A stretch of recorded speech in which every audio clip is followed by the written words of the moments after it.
otras complicaciones y vamos a ver básicamente neuropatía, que es la complicación más frecuente al cabo de los años en los pacientes diabéticos, y el pie diabético, ¿ya? El cual, no dije antes, pero la enfermedad renal diabética, la retinopatía diabética y el pie diabético son subgrupos de GES. O sea, cuando uno como médico detecta una enfermedad renal diabética, tiene que hacer una notificación del plan GES. Lo mismo el pie diabético, ¿ya? Por lo tanto, esto también debe ser manejado y tener conocimiento acabado el médico de medicina general. Voy a poner un caso que el otro día discutí con mi grupo, con el cual acabo de terminar en Clínicas 4, que es bastante ilustrativo. Vimos una paciente que actualmente está todavía hospitalizada, que es una paciente de 86 años, casada, 5 hijos, y su motivo de consulta fue dolor de extremidades inferiores de 1 año de evolución. Ella tiene una artritis reumatoidea, ya, una diabetes tipo 2 insulino requerente, que está actualmente en manejo con 8 unidades de insulina Lantus y Hanumet, que es la combinación de sitagliptina con metformina. Es hipertensa, en tratamiento con losartán, tuvo una trombosis venosa superficial de extremidades inferiores izquierda hace 6 meses y tiene una raquiestenosis hace 4 años que no estaba siendo controlada. Entonces, ella refería desde hace 1 año dolor de extremidades inferiores de predominio de la izquierda, preferentemente nocturno, de carácter urente, en tratamiento con pregabalina, que es un medicamento que se utiliza para el dolor y con mucha frecuencia para el dolor neuropático diabético. Y hubo una respuesta inicial a la pregabalina, pero 1 mes antes de su hospitalización actual exacerba el dolor y a pesar de aumentar la dosis de pregabalina, paracetamol y antiinflamatorios no esteroidales, la paciente no respondió y era de tal intensidad el dolor, especialmente en su extremidad inferior izquierda, que ameritó su hospitalización para estudiar y para dejar analgesia endovenosa o en parche. Por lo tanto, este caso que vi con mi grupo sirve un poco para introducir lo que es la neuropatía en los pacientes diabéticos.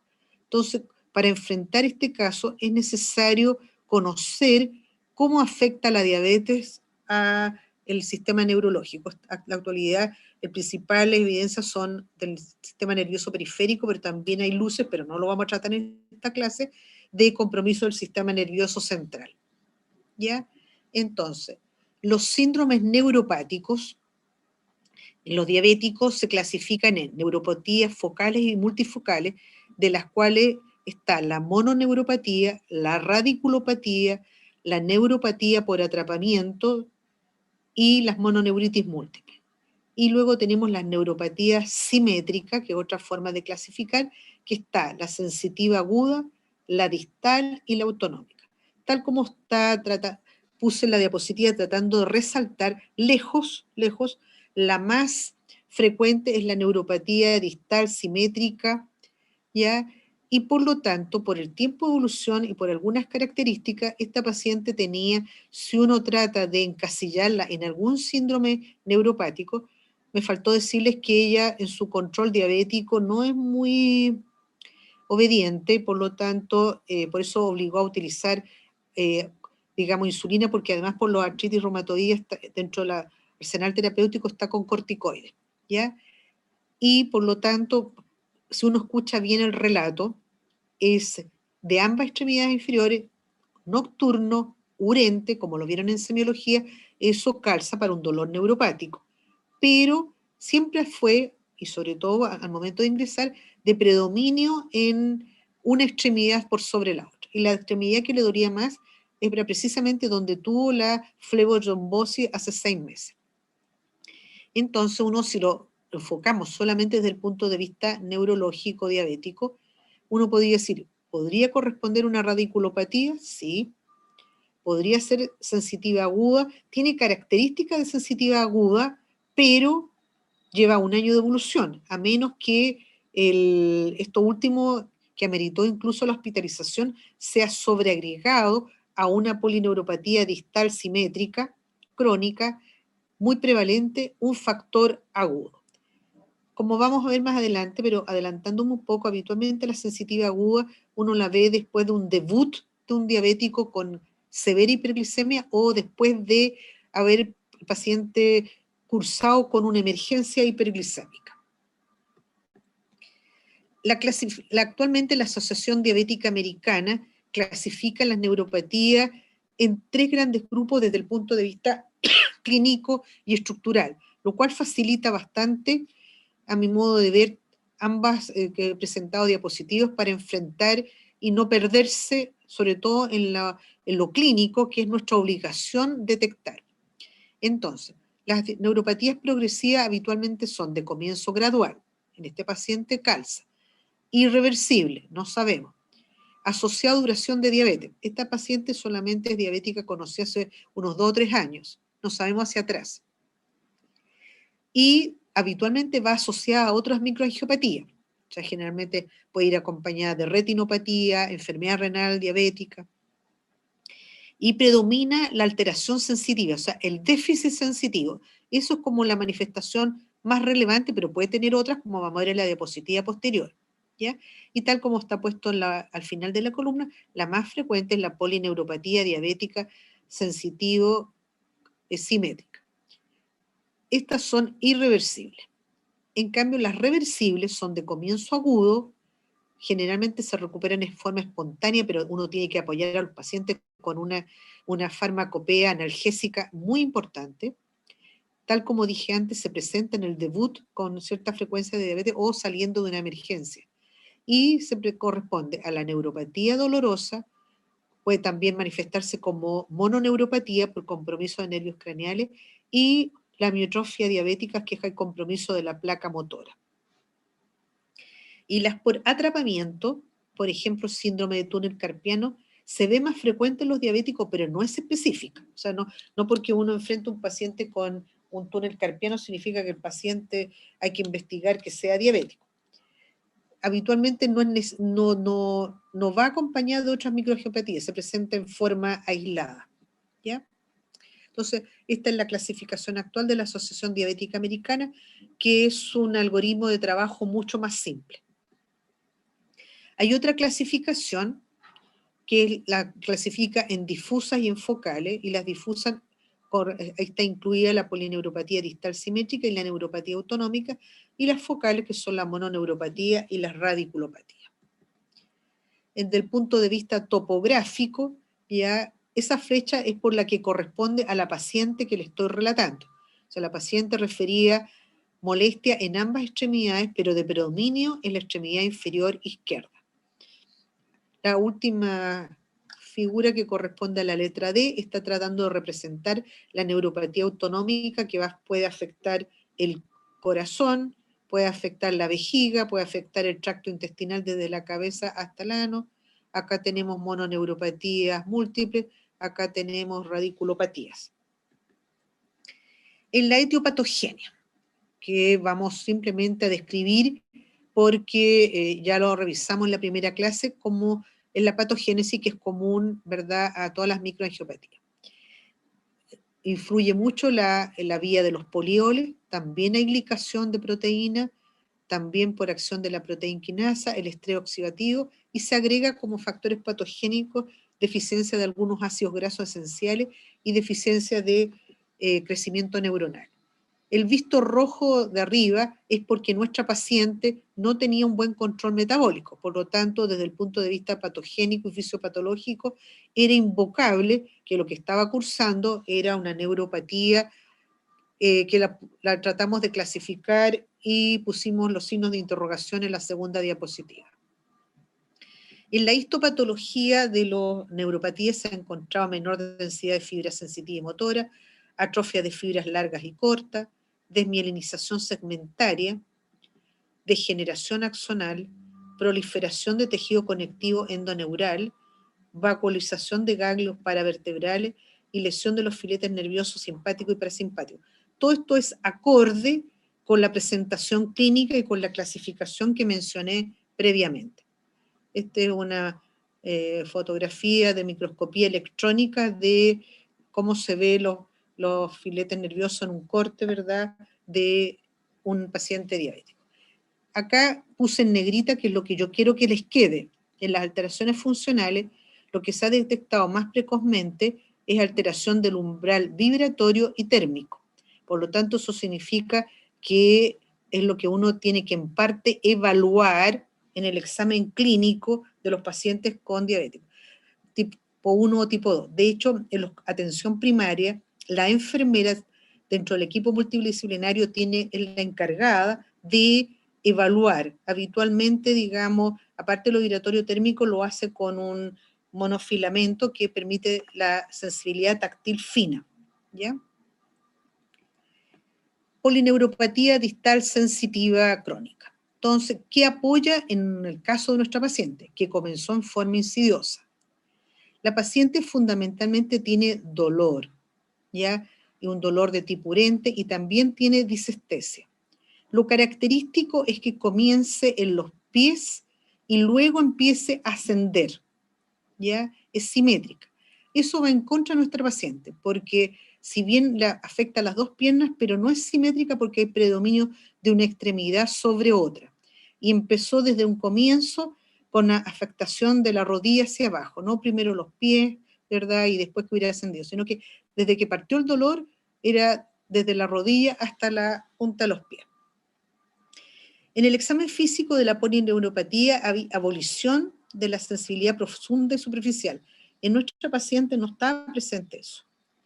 Disminución de la sensibilidad vibratoria uno puede encontrar, térmica dolorosa. Y es lo que clásicamente ha sido denominado desde hace mucho tiempo neuropatía en guante y calcetín. En cuanto a la neuropatía sensitiva aguda, comienzo agudo, se manifiesta con disestesia, molesta hasta el roce de la ropa, que es lo que es la hiperestesia cutánea, es de exacerbación nocturna, es tal, y en nuestra paciente, esos 3 tickets rojos son los que tenía nuestra paciente, ¿ya? Mucho disestesia, era inicialmente de exacerbación nocturna, en el último mes se hizo permanente, ¿ya?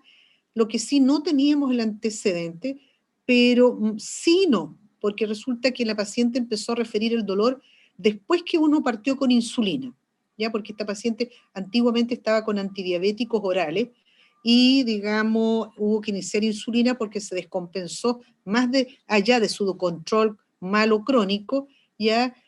Y por el uso y el tratamiento de la artritis reumatoidea. Por lo tanto, eso más o menos coincide. Y claramente hubo una afectación severa de su calidad de vida hasta el día de hoy. Limitación de la movilidad y alteración del estado anímico, por lo cual la paciente en la actualidad está como con 3, 4 fármacos para manejar la parte anímica.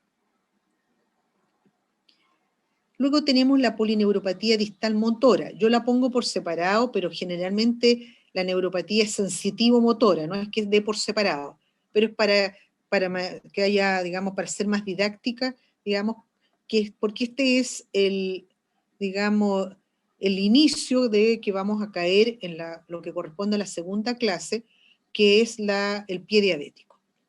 Entonces hay hiperextensión de hallux, compromiso de la musculatura interósea, caída del arco plantar, y eso hace que sea de elevado riesgo, como se muestra en la fotografía, de úlceras plantares, tanto en el arco anterior, ahí tiene 2, y también por la hiperextensión, los dedos de los pies, los ortejos se van poniendo como en garra, y por supuesto eso significa que no hay zapato, digamos, común y corriente, estoy hablando no especial ortopédico para los diabéticos, sino común y corriente, que sea tan de amplitud para que el pie quede suelto. Entonces, generalmente se empiezan a hacer heridas en la parte donde está la mayor zona ahí del dedo en garra, ¿ya?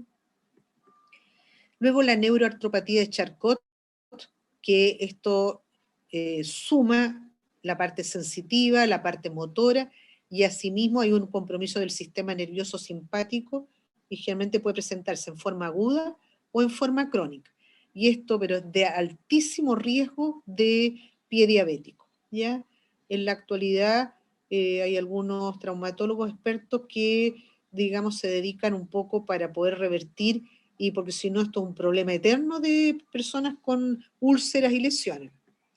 Este es un paciente mío, digamos, de San Bernardo, el cual tiene el clásico neuroartropatía de Charcot. El pie ancho, acortado, caída del arco plantar. De hecho, si usted se fija, tiene solamente 4 ortejos porque perdió el hallux por una lesión que no logró resolverse con curaciones. Por lo tanto, digamos, y después ha continuado, pero gracias a Dios ha podido salir adelante, está con zapato especial, pero no se ha podido digamos, incluir en la lista de los traumatólogos para poder corregir, pero él, digamos, varias veces ha estado a punto de perder el resto del pie y ha salido adelante gracias a la intervención exitosa de enfermería.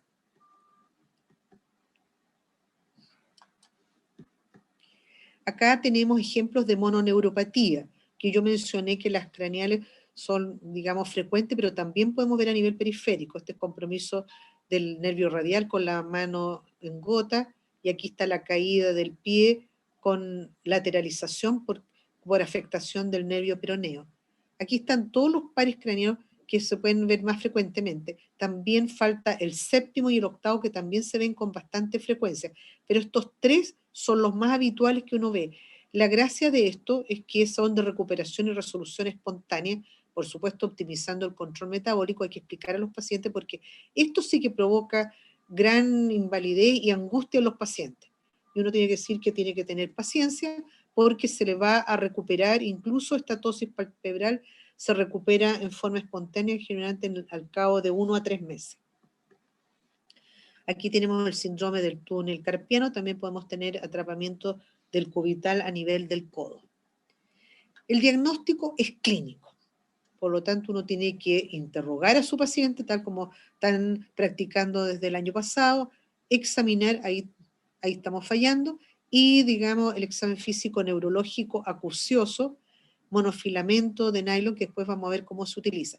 Todos estos 2 estudios que no están en negrita son de excepción, y habitualmente quien los solicita cuando hay duda diagnóstica es el neurólogo, no el médico general.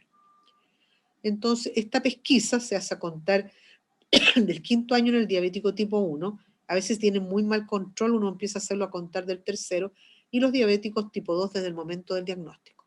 Entonces, uno tiene que hacer evaluación de, si no tiene, ¿verdad?, diapasón, lo hace con la propiocepción, porque anatómicamente van por la misma lugar. Temperatura, pues con un algodón frío, con algodón no hirviendo, por supuesto, para que pueda discriminar temperatura.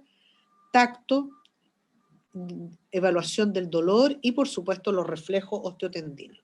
Aquí hay varias figuras rápidas de cómo podemos evaluar táctil, dolorosa, reflejos osteotendinos. Nunca, aquí sí que es importante, y vuelvo a recalcar que la afectación es de distal hacia proximal, por lo tanto siempre tienen que tomarse los reflejos aquilianos y luego los patelares. Este es el monofilamento de nylon, que uno lo aplica en los puntos que está puesto al lado derecho, ya estos de nylon, y uno lo aplica, lo dobla suavemente, lo mantiene 2 segundos, lo retira y va cambiando de posición para ver la sensibilidad de presión. Esto nos ayuda bastante en atención primaria a las enfermeras, porque esto, digamos, uno también tiene que hacerlo, digamos, y sobre todo en cualquier contexto, pero desde el punto de vista de responsabilidad de equipo multidisciplinario, generalmente lo hace la enfermera del programa de diabetes. Aquí está el diapasón, ¿ya?, para evaluar fibras largas. Aquí hay algunos dispositivos especiales para ver la temperatura, la sensibilidad térmica, y acá está viendo cómo se hace la propiocepción, que tiene que tomarse por los costados, explicarle al paciente, porque uno le va a decir, lo va a elevar, lo va a bajar, lo va a llevar hacia el lado, y luego con los ojos cerrados le dice, empieza a hacer estos movimientos y le pregunta al paciente en qué posición está el hallux. Generalmente se hace con el hallux. En relación a nuestra paciente, que parecía ser una neuropatía, hay que hacer un diagnóstico diferencial cuando algo no calza. Y había varios elementos que uno podía decir, bueno, pero tiene componentes mixtos, ya sea distales simétricos o neuropático, pero lo que predominaba era el dolor. Por lo tanto, uno tiene que hacer un diagnóstico diferencial en el interrogatorio, ¿ya? Respecto a fármacos, a exposición a metales pesados, ingesta alcohólica, deficiencia de vitamina B12. Esta paciente tomaba un fármaco que contiene metformina, que yo enseñé en la clase, que interfiere con la absorción intestinal de vitamina B12 hasta en un 30%. Evaluar si tenía enfermedad renal crónica, no tiene enfermedad renal crónica. No tenía otras características de una enfermedad desmielinizante inflamatoria crónica. Tiene una artritis reumatoidea, pero el reumatólogo de excelencia que la ve nunca ha descrito que tenga un componente vasculítico, porque hay enfermedades inmunológicas que hay sobreposición y que pueden cursar con vasculitis, ¿ya? Hereditarias, hay infecciones que pueden también causar, por ejemplo, el VIH, la disfunción tiroidea y como síndrome paraneoplásico en neoplasia. ¿Cuál es el tratamiento? El tratamiento es de prevención y básicamente de punto de vista farmacológico es para la parte dolorosa y que se utilizan anticonvulsivantes, la pregabalina, la duloxetina, que además tiene un efecto antidepresivo, los antidepresivos tricíclicos que hay que tener cuidado porque tiene que estar la parte cardiovascular bien del paciente y además tiene que, si es en caso de un varón, no tener problema a la próstata porque si no le puede provocar retención urinaria. A veces hay que sumar antiinflamatorio. En nuestra paciente se utilizó pregabalina, AINES y antidepresivo, pero no de ese tipo, sino la paciente está con venlafaxina. Y en la actualidad está incluso con parches de opioides por el dolor. Yo después le voy a dar el resultado final, sus compañeras lo saben. Entonces, la conclusión en nuestro paciente al final era la raquiestenosis que había progresado. Por eso es que el dolor estaba lateralizado a la extremidad inferior izquierda.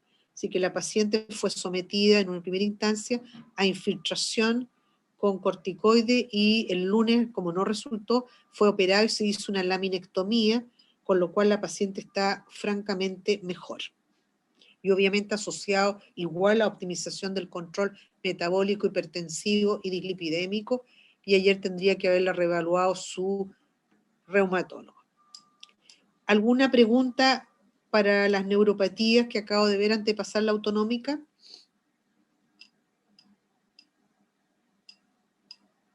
Ok, continúo. La neuropatía autonómica también afecta mucho la calidad de vida y tiene gran relevancia, como a ver en la clase de compromiso cardiovascular en el diabético, porque es causa de provocar, por ejemplo, taquicardia de reposo, disregulación de la presión arterial, generalmente con dipping reverso, eso significa que en la noche en vez de bajarle la presión le sube, ¿ya? Y también puede provocar infarto silente.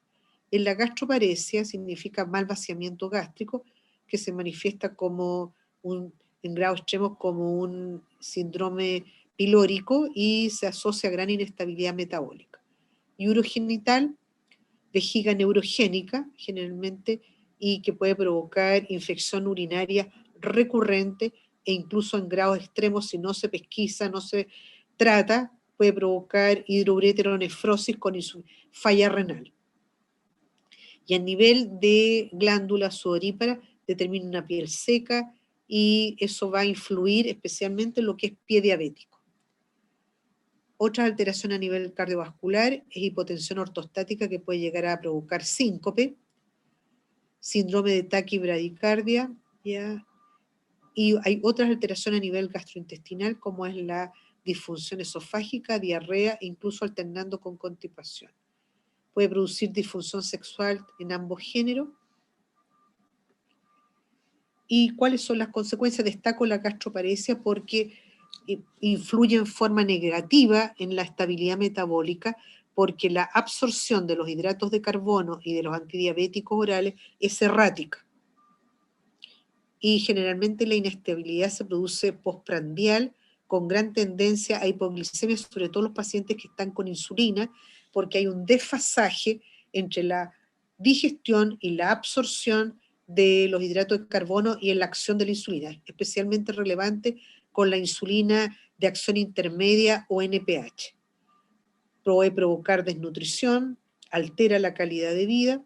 Generalmente el tratamiento es de modificaciones de la alimentación en cuanto a calidad, lo que está puesto ahí, y en caso severo hay que utilizar fármacos. El único autorizado en la actualidad por las asociaciones científicas es la metoclopramida, que es un prokinético. ¿Cuáles son las recomendaciones en cuanto a compromiso neuropático? Hay que, ya dije, evaluación a contar del 5º año en tipo 1 y desde el momento del diagnóstico en los tipos 2. Hay que estar haciendo un screening clínico. Eso significa, por ejemplo, tomar la presión del paciente en posición sentada y en posición de bipedestación, por lo menos entre 2 a 5 minutos que esté en esa posición. Si tiene taquicardia basal, uno le puede hacer al paciente que se acueste y se asiente varias veces o camine un rato dentro de la consulta para ver si se modifica la frecuencia cardíaca, y también uno lo puede objetivar en un electrocardiograma de reposo. ¿Ya? Se ha visto que como parte de las microangiopatías, en los 2 estudios del DSCT y el UKPDS, sí se puede prevenir con un buen control metabólico este tipo de complicación. Y los 2 analgésicos, digamos, fármacos, recomendados con nivel A de medicina basada en evidencia es la pregabalina y la duloxetina. En cuanto a la revisión anual, sensibilidad dolorosa, en cada consulta de un paciente diabético es obligación examinarle los pies. No solamente para ver sensibilidad, sino como vamos a ver en la consulta, perdón, en la clase posterior, si es que tuviera algún factor de riesgo de pie diabético o alguna alteración cutánea o alguna alteración en la marcha. ¿Preguntas? Son las 10:22, no sé si se retiraron los que tenían el minor, y no sé si queda alguien en la clase o no. Sí, estamos. Ya, ok. Sí, aquí estamos. De acuerdo, entonces la clase les quedó clarísima. Continuamos entonces con el pie diabético, que es la última clase de la mañana. Este es un pie de alto riesgo, en que se suma lo que mostré en la clase anterior. Deformación, un pie, ¿verdad?, acortado, amplitud, con ortejos en garra, lesión del ortejo. Esto es, pero casi 100% que la persona va a desarrollar un pie diabético. Acá tenemos, por ejemplo, el hallux valgus, que es el nombre técnico del juanete. En los pacientes diabéticos esto es espantoso, y además se ve que la piel está seca, ¿verdad? Tiene varios otros factores que lo hacen susceptible a que ahí se va a formar una úlcera, y de hecho se ve en el arco plantar que hay una lesión oscura. Acá tenemos una lesión ulcerada con fibrina y secreción purulenta. Este ortejo está con signo inflamatorio y esta zona también como signos de celulitis, siendo la puerta de entrada esta herida. ¿Sí? Doctor, yo tengo ¿Alguien? una duda. ¿Sí? ¿Estos pacientes tienen como fragilidad fuera de la Sí, tendencia a hacer heridas por la mantención, por la cantidad de azúcar, pero tienen una fragilidad en la piel? también, porque tienen pieles secas. Ya, ¿Ya? Uno tiene que, dentro de las indicaciones, generalmente solo apoya la enfermera, que tienen que hacer, lubricarse, ya. digamos, con cremas especiales para evitar, digamos, esa piel reseca y que tiende a fisurarse y a formar grietas, sobre todo los talones. Esto es típico, ¿ya? Y ahí está la lesión, ¿verdad? En la lesión del talón, en el calcáneo, esta ya va en resolución. O sea, si ustedes ven, la herida era todo esto, ¿ya? Y con tratamiento, optimización del control metabólico, curaciones, recibió antibiótico en algún momento, ¿ya? Y las enfermeras también utilizan soluciones y geles especiales para favorecer la debridación y de tejido granulatorio de mala calidad, y para mantenerla limpia, y ahí se ve el rosadito, y eso significa que es una buena señal de que está cicatrizando. Esto ya no hay nada que hacer, o este dedo se cae solo o hay que operarlo, porque esto ya es una gangrena seca. Acá tenemos, ¿verdad?, una úlcera, ¿ya? No ya en el arco anterior, sino también en un pie con neuroartropatía de Charcot, en este otro punto de apoyo. Y ahí ustedes pueden ver también la sequedad de la piel en el talón. Está también en la cabeza del quinto metatarsiano, es un sitio frecuente, muchas veces parte con una callosidad que se hace hemorrágica, el paciente sigue caminando hasta que se va provocando la úlcera. Y esto es un desastre. Esto ya es amputación probablemente no solamente transmetatarsiana, porque si ustedes ven, se ven signos de isquemia mucho más arriba. Por lo tanto, esto va a amputación suprarretuliana, que significa gran invalidez desde todo punto de vista. ¿Ya? A eso no deberíamos llegar, ojalá nunca. Doctora, ¿Cuáles son los...? ¿esto ¿Sí? se ve principalmente en la gente con diabetes tipo 1 o como lo No, más frecuente? en cualquiera de los dos. Yo lo veo más en los diabéticos, o sea, menos mal que ahora ya menos, pero en los diabéticos tipo 2. Ya. Los diabéticos tipo 1 habitualmente se ven más, tienen que ser muy mal portados para tener eso, ¿ya? Generalmente más bien sufren por la parte renal. Ya, perfecto. Para hablar de pie diabético tiene que haber neuropatía sí o sí, porque si no, no es pie diabético, e insuficiencia vascular. Y cuando ya tenemos todas las complicaciones, porque además se agregó algún tipo de trauma que implicó una infección secundaria. Y el punto central, en cuanto a la neuropatía, es la úlcera del pie diabético. Entonces, en este triángulo se ve aquí neuropatía periférica, problemas biomecánicos, enfermedad arterial periférica, úlcera que va a ser la puerta de entrada de la infección. Estos son los componentes habituales del pie diabético. Aquí tenemos este pie, pero de altísimo riesgo, y tiene todas las deformidades biomecánicas posibles. Contracturas digitales, con desviación. Ustedes ven que tiene para cualquier lado los ortejos desviados hacia la izquierda. O sea, aquí no hay zapato normal que aguante eso. Hallux valgus. Rigidez del hallux. Ahí, digamos, me tienen que creer porque obviamente en la figura no lo podemos apreciar. Prominencia del quinto ortejo. Y ahí, sobre todo en la cabeza, perdón, acá. Digamos, en que se ve ahí una lesión, ¿ya? Y ahí se ve otra lesión de callosidad. Abducción del antepié. Subluxación del cuboide. Todo eso implica las deformidades que no forman parte de este triángulo de pie diabético. Limitación de la dorsiflexión, un pie rígido. Habitualmente caminan apoyando los talones y por lo tanto ahí ya se ve que se está formando una callosidad que va a generar problemas. Y por supuesto la marcha va a estar alterada, como acabo de decir, porque no tiene el apoyo normal del pie. Esto de la caída del arco plantar y la desviación es de riesgo altísimo de úlcera y terminar infección, pie diabético y sobre todo si hay insuficiencia vascular. ¿Cuáles son los factores de riesgo? Úlceras previas o amputaciones, años de evolución de la enfermedad, mal control metabólico, el cigarrillo, si es que tiene otras microangiopatías, por supuesto la polineuropatía, enfermedad arterial periférica, condiciones sociales adversas. Todo eso, digamos, es lo que habitualmente uno tiene que investigar e intervenir para llegar a la etapa final de pie diabético. ¿Cómo lo exploramos? En cada consulta, tal como les dije, hay que abrir cada dedo, revisar la base, no va a haber una fisura, hongo, alguna herida, ver si las uñas están bien cortadas o están mal cortadas, ¿verdad? Cómo está la piel, ver los pulsos, ver la sensibilidad con el monofilamento. Luego, para ver la parte vascular, antes de llegar a exámenes más invasivos, uno hace, ¿verdad?, la medición de presión arterial brazo-tobillo, y la relación, lo normal es que sea menor de 0,9 es anormal. Lo normal es entre 0,9 y 1,3. Esto es lo normal. Entre 0,07 y 0,9 se ha visto que se correlaciona con enfermedad arterial oclusiva de grado leve, entre 0,40 y 0,69 moderada, y menos de 0,40 eso es severa. Y por lo tanto, cuando esto uno lo pesquisa, sabe que tiene que apoyarse dentro del equipo multidisciplinario con el vascular periférico.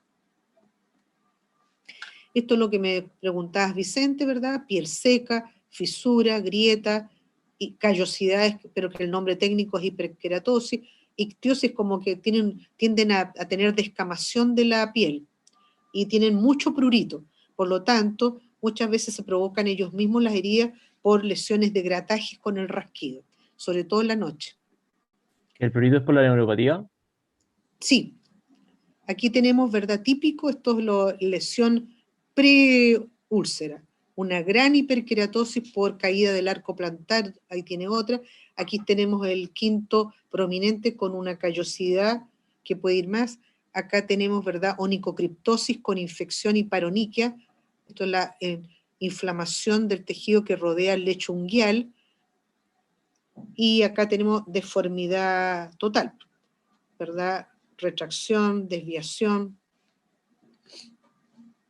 Alteración de la marcha. Me interesa que se fijen en esto porque uno lo debe apreciar. Siempre el examen físico, recuerden que parte del paciente en un contexto ambulatorio desde que ingresa caminando. Entonces, generalmente es pasos cortos con aumento de la base de sustentación como tipo marcha táxica, pero no es ataxia, tipo marcha táxica, o sea, con los pies bien separados para mejorar la base de sustentación en forma lenta y pasitos cortos, que tampoco hay que confundirla con la marcha parkinsoniana. Pero esas son las tres grandes características de la marcha de la persona con diabetes complicada. El siguiente factor de las infecciones, los factores de riesgo, el mal control metabólico, van a tener una clase con la doctora Elwin, la interrupción de la barrera cutánea, la neuropatía, porque al tener neuropatía sensitiva se hacen heridas y no se dan cuenta. Si no tienen la costumbre de revisarse todos los días el pie, y si hay, o alguien que los observe con buena vista, la neuropatía autonómica, piel seca, alteraciones vasculares, trauma, obviamente insuficiencia arterial y o venosa, y la disfunción inmune que va asociada a la hiperglicemia severa. Podemos tener todo tipo, desde una úlcera infectada hasta llegar los peores, digamos, aquí de susto son la fascitis necrotizante, la artritis séptica y la osteomielitis. Los gérmenes más habituales son eso, estafilococo, estreptococo. Generalmente las infecciones uno describe que son polimicrobianas en los pacientes diabéticos, pero lejos estos son los 3 gérmenes más habituales. Si uno encuentra este tipo de gérmenes en los cultivos, que tienen que ser no cultivos de tejido, no cultivos así de frotar con una tórula, generalmente uno tiene que sospechar que hay una infección profunda, es decir, una fascitis necrotizante, ¿verdad? O llegando incluso hasta una osteomielitis. ¿Cómo Y se doctora, clasifica? Sí, dime. ¿esos gérmenes se dan en todos los pacientes o tiene que haber alguna inmunosupresión para No, no, encontrar no. Esos los más son los raros? gérmenes. O sea, yo estoy hablando del diabético. Esos son los gérmenes que habitualmente uno encuentra. ¿Por qué es importante? Porque antes de tener el cultivo, a veces no, qué sé yo, viene un fin de semana, a menos que uno lo envíe a hospitalizar, por lo tanto uno tiene que dejar a veces tratamientos antibióticos empíricos y que tienen que cubrir el estafilococo y el estreptococo.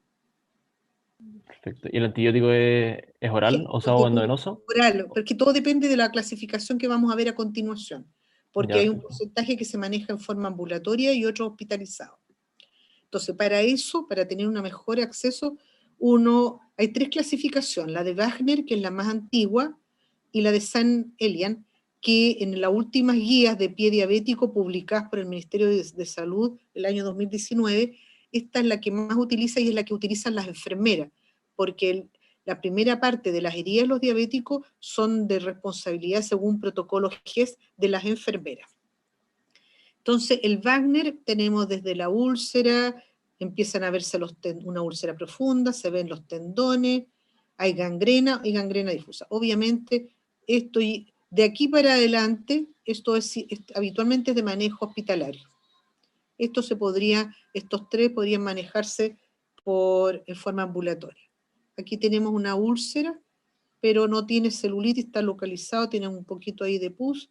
Aquí ya se ven tejidos más profundos. ¿Ya? Aquí no se alcanza a ver, pero hay tendones, ¿ya? Y aquí ya hay osteomielitis, hay destrucción. Ustedes ven que no es la misma, ¿verdad?, opacidad ósea de esta parte con esto, y eso está hablando de destrucción. O sea, y ahí ya hay osteomielitis. La de Texas digamos, agrega a la clasificación en número lo mismo del Wagner, pero le agrega letras según el grado de isquemia. Y la de Sannelian no es para que se la aprendan de memoria, pero esta es la que se utiliza en el Ministerio de Salud a nivel de atención primaria. Entonces, considera localización, si está por dorsal, por plantar, porque se va a depender la gravedad, y si hay una o varias zonas afectadas. ¿Cuáles son los factores agrevantes? Isquemia, infección, edema y la profundidad.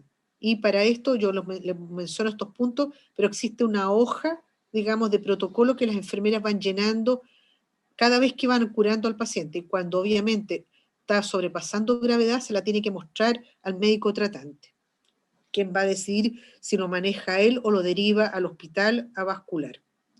¿Cómo estudiamos un pie diabético? La radiografía simple es muy tardía. Si no tenemos otra herramienta, bueno, hay que pedirle igual, pero si está alterada significa que ya estamos llegando tardísimo. Estudio arterial no invasivo, ¿ya?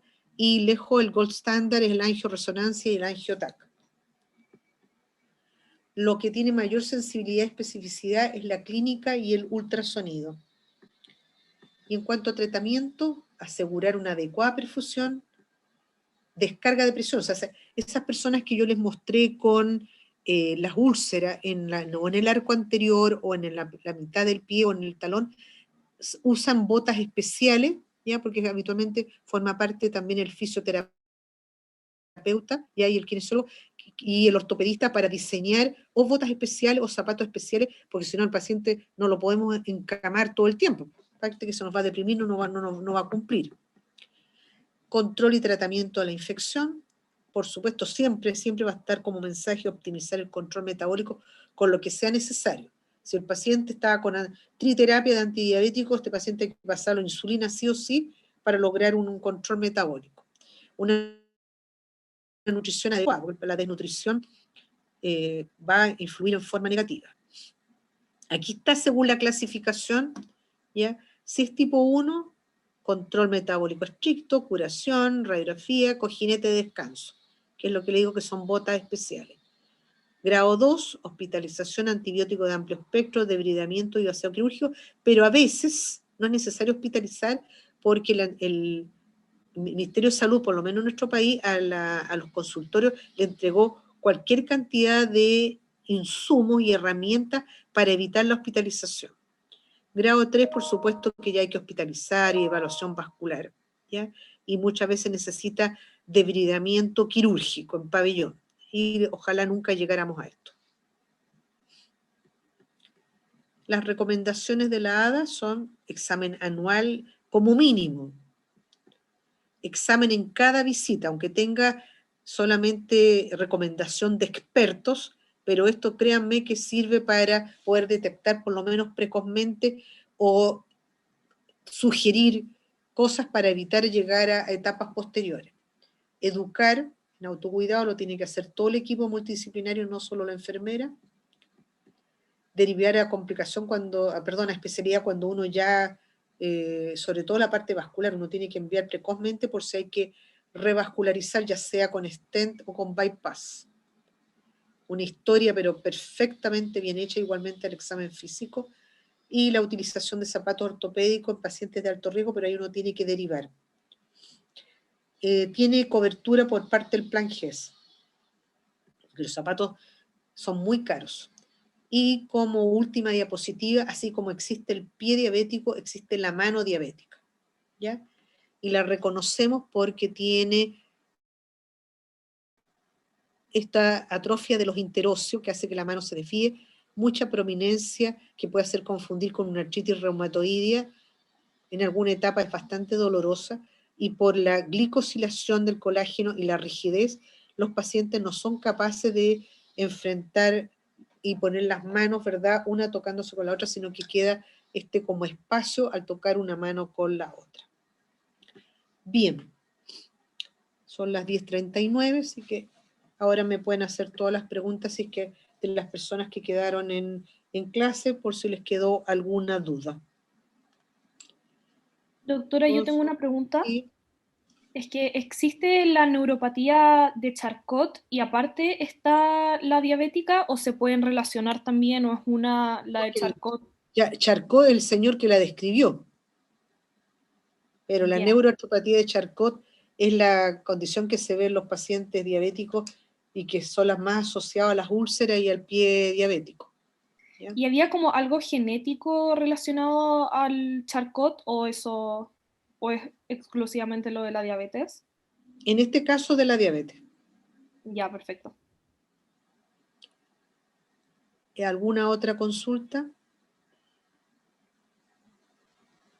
Doctora, ¿el seguimiento anual se le hace a todo paciente diabético A o todos. los que ya a todos? A todos. Forma parte del programa en atención primaria. Y ustedes comprenderán que durante el año pasado no se hizo nada. Y de hecho hay muchos cefanos consultorios que no han visto presencialmente a los pacientes, han hecho telemedicina. Y ustedes comprenderán que por telemedicina, y sobre todo en personas de edad que no se manejan tan bien con la parte, con la tecnología, por lo tanto es de terror lo que a uno le puede llegar, de toda la progresión de todas las complicaciones crónicas. Va a llegar harto diabético, entonces. Ayer un paciente me decía que hace un año que le habían suspendido la hora cuando empezó esta segunda ola, y tenía hora con la enfermera, la nutricionista, y pronto para el médico, y le suspendieron todo, y decidieron hacer, y en algunos ni siquiera es telemedicina, los llaman por teléfono. Así que a menos que sea videollamada, yo no sé cómo les van a mostrar las lesiones que pudieran tener. Sobre todo aquellos pacientes que tienen neuropatía sensitiva y que no se dan ni cuenta que se hicieron alguna lesión, o por ejemplo, la onicocriptosis, cuyo nombre común y corriente es la uña encarnada. Los que tienen onicocriptosis, por ejemplo, son de alto riesgo. Y a veces ellos solo se cortan las uñas, si tienen mala vista, se cortan un pedazo de piel, qué sé yo. Por lo tanto, realmente, digamos, se había logrado avanzar bastante, porque hace muchos años atrás los pies diabéticos era un alto número de hospitalizados, sobre todo en las unidades de cirugía general, y se había logrado reducir por todos estos programas de riesgo cardiovascular que tiene el Ministerio de Salud y que es independiente de la previsión que uno tenga, por eso corre tanto para FONASA como para ISAPRE o por seguro médico, según la previsión que tenga cada uno de nosotros. ¿Alguna otra consulta? Gracias, doctora. Sí. Yo tengo una pregunta, que para tener el diagnóstico de pie diabético, ¿sí o sí tiene que haber una infección? No, es de alto riesgo. Esa es como la puerta de entrada. Porque en el triángulo de la fisiopatología dice que una de las partes es trauma con infección secundaria, pero según yo, si está solo con las deformidades y todo, igual es pie diabético, ¿no? Sí, exactamente. La infección es como La complicación. la complicación. Y yo les puse ahora eso diferente porque cuando hagan la parte de los que están en cirugía, los cirujanos enseñan otra cosa. Pero todo esto que yo estoy hablando está basado en las guías del Ministerio de Salud y en lo que se aplica en nuestro país. Y que también es concordante con la Asociación Diabética Americana, que es la asociación que se basa en el Ministerio de Salud para muchos de los protocolos. ¿Ya? Ya, gracias. ¿Alguna otra consulta?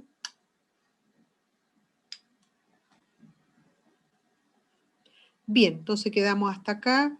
No sé qué grupo me tocó en la tarde para hacer el taller de antidiabéticos de tratamiento, pero ayer me preguntaban, la doctora puso requisito de todo porque tienen que saber todo para poder, digamos, contestar, digamos, los casos que se les van a colocar. Se supone que un alumno estudia clase a clase, ¿ya? Por lo tanto, debería tener la capacidad de desarrollar los casos clínicos